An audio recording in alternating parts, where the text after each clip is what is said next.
Hello and welcome to Ticker Tapes. Today, we're taking a look at high-growth stocks and we'll be covering Tesla, Airbnb, Alibaba, Block, and Microsoft.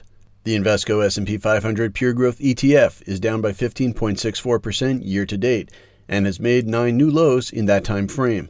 Against that benchmark, Tesla has outperformed, falling by 10.68% in January so far. Most of those losses happened on Friday when tech and growth stocks came under intense pressure. Tesla, of course, has its feet firmly in both camps. Context is everything when we're trying to assess a market correction, and over 6 months, Tesla is still up 44%. Broker Jefferies took a longer-term view on the stock last week when it raised its earnings estimates for 2022 and 2023.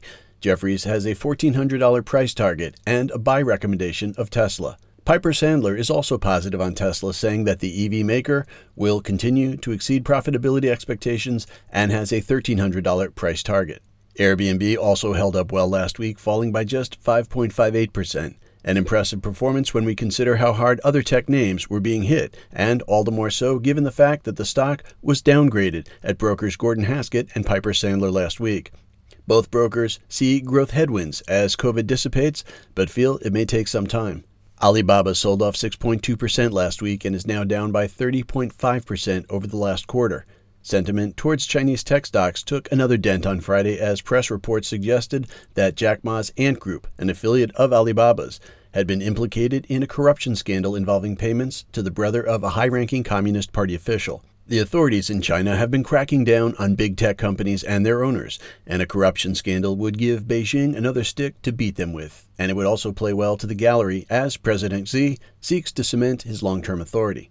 Brokers Raymond James cut their Alibaba price target to $200 from $220 last week, citing slower Chinese e-commerce growth and softer earnings environment, thanks to a downturn in China's real estate market, continuing COVID headwinds, and supply chain issues. We noted recently that the performance of shares in Block was closely correlated to that of Bitcoin, and that observation rang true last week as Block shares fell by 13.76% as Bitcoin tumbled by almost 20%. Block's main subsidiary Square announced that it would partner with Ali to offer streamlined payment acceptance capabilities to restaurants, retailers, and other e-commerce businesses, which would help them reduce cost and improve efficiency. That news made little difference, if any, to sentiment surrounding the stock, however, and was probably drowned out by sharp price target cuts both from Barclays and William Baird. And with a month to go until Block reports earnings, the price could easily fall further from here.